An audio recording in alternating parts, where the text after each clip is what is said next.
Welcome back to DVR Club, AV Club's TV recap show. I'm copy editor Gwen Inat. And I am social media manager Cameron Sheets. And we are back to talk more about our favorite show, Orange is the New Black.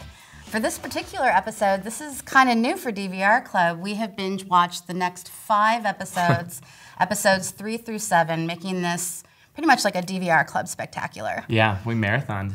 So why don't we just dive right into our top storylines? So last time we talked, we were looking ahead at where the season might go, and I was kind of pulling at the strings of, oh, maybe the prison was going to close down, and was a little concerned about where that would go.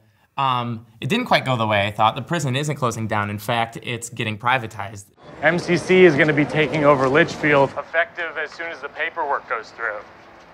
Holy shit! And I think that has been really, really interesting to see how everyone from the staff to the prisoners are kind of adjusting to this new life. You're seeing it in big ways with the new jobs that are paying a whole $1, which is sadly a really great deal.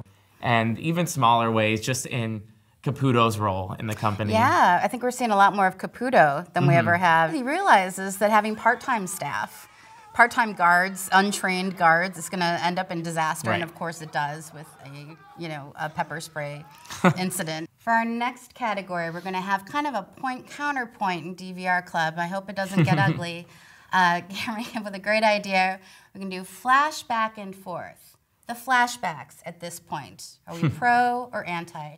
Taking the anti side, Cameron Sheets. Yeah, I mean, of course, I definitely appreciate them and see that they're giving the characters context, but as a whole, I don't think they're necessary. Like, for example, in the Chang episode, we're learning this whole backstory where she kind of got involved in some crime and had this really gruesome moment where she was responsible for a man's life. To me, I don't think we necessarily needed that. I mean, it kind of reads as fan service to me. They're not necessarily feeding into the narrative the way that maybe they have in the past, and it's just telling us things either we already know or we didn't necessarily need to know. I still have a soft spot for the flashbacks. Yeah, I don't know if like every single secondary character needs some sort of flashback like Chang, although I was always kind of curious about her. But some of them, probably my favorite episode in these 5 was Tongue-Tied with Norma and why she's mute, getting sucked in by this guru guy. I really appreciated that about her. I appreciated knowing why she's mute. It's to cover up a really bad stutter, why she's in prison. And now with the spiritual take that the show is going off on, it shows how she knows how to be a guru because she was, in that compound for so long. And if we hadn't seen that, we wouldn't know why she's so good at, is it real faith healing, fake faith healing? I can't really tell. Another flashback I appreciated a lot was Nikki's showing the contrast between her 2 mothers, basically, her biological mother and her mother, Red, and why she keeps making all these poor choices, which leads us to our next category, one we actually agree on, coming back together, on the most devastating development. Nikki and Max. Take her out, down the hill. What? You're done. What the fuck is happening? Mr. Caputo. Oh, what the fuck? Max, Mr. Caputo, wait! Max? So sad. Ouch. I miss her already. I know. I really miss her. She added a lot to that show. And I'm wondering, there's other times when they've sent Piper down to the shoe, and we've kind of visited her. So I wonder if we'll see her again in that environment, or if she'll be brought back under some circumstances. But man, that was tough. I think that Natasha Lyonne does a fantastic job in that scene where she's in the van getting drive down. Pensatucky's just kind of talking like she normally does, kind of not really aware of how she's kind of affecting others, and there's that lock on Nikki's face, and she's just kind of looking off, kind of like, why have I done this to myself again? And it's powerful for sure. So binge watching has its pros and cons. I don't know how you feel about it. I'm a horrible kind of person who will jump to the last page of a book sometimes. I have no impulse control.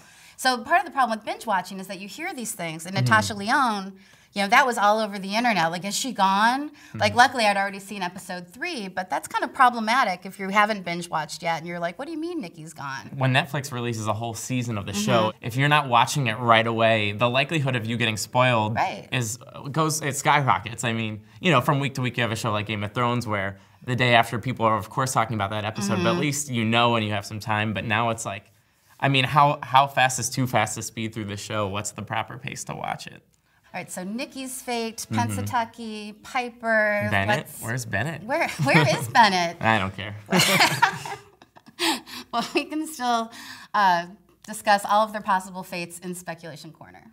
We're slowly seeing a lot of ways where the corporation's kind of coming in and changing things. Just most recently in this last episode, towards the end, Red gets reinstated as the head of the kitchen, which is huge. But then they come in and they have all these bags of like pre-prepared foods. I mean, that's just another small way that the prison becoming privatized is gonna change daily life for them. So I think that's gonna be really interesting. Obviously, there's gonna be some huge conflicts there, especially like meeting the new prison staff. And you really are getting a sense with Mike Birbiglia's character, Danny, that they don't necessarily care that much, even less so than maybe Caputo or Fig even did, about their inmates. I mean, they have them take that whole test to see if they're gonna be able to do this new job, and you find out later that it's random and it doesn't even matter. So it's gonna be interesting to see if he's gonna become even more villainized, like this character that just doesn't care about the livelihood of the inmates. Well, but it's so great because he just seems so benign, you know, in his sneakers. Am I dressed properly enough? And then he turns out to be the devil. But it's awesome that they're kind of subverting the notion of like the villain with him, if that's what's happening. I hope it is. And yeah, I mean, better. You kind of touched on earlier about faith being a big role. How do you think that that's gonna play out? We see at the end of this last episode, I believe the very last scene is Norma going to the church, and she has like quite a following now. Well, and it's interesting. I'm a total sucker, again, for like advertising. Like if you look at the promo photos for this season, all the characters are on spiritual, religious candles. Light bulb goes off in my head. Oh, that's probably gonna be important. So we have not only Norma being a faith healer, we have the black table in the cafeteria becoming Jewish so they can get the kosher meal. We have Pennsatucky and Boo trying to fleece Pennsatucky's followers, although Boo couldn't go through with it, you know, becoming part of the religious right, but you know, we could have seen that coming. That's what I thought was so cool in the Marisol episode. What does her mom say? Like, people will believe whatever you tell them, right? Marisol is selling, like, basically pieces of paper that people think are acid just because she puts a sticker on them. Then the next, like, couple of episodes, we see Norma doing the same thing. We don't know if she's a faith healer, but people believe that she is. And, you know, that kid was still tripping, even though he only ate paper. People are getting healed, and we don't know what kind of power Norma has. So I think it's this really interesting development and spirituality in the prison, which I was not expecting, even though I'd seen those promo photos, but I'm interested in seeing where that goes. Well, wherever you are in your binge watch, thanks for watching with us. Be sure to check out the Orange is the New Black reviews on the AV Club website. And until next time, I'm Gwen Einat. And I'm Cameron Cheats. See you next time. Thanks.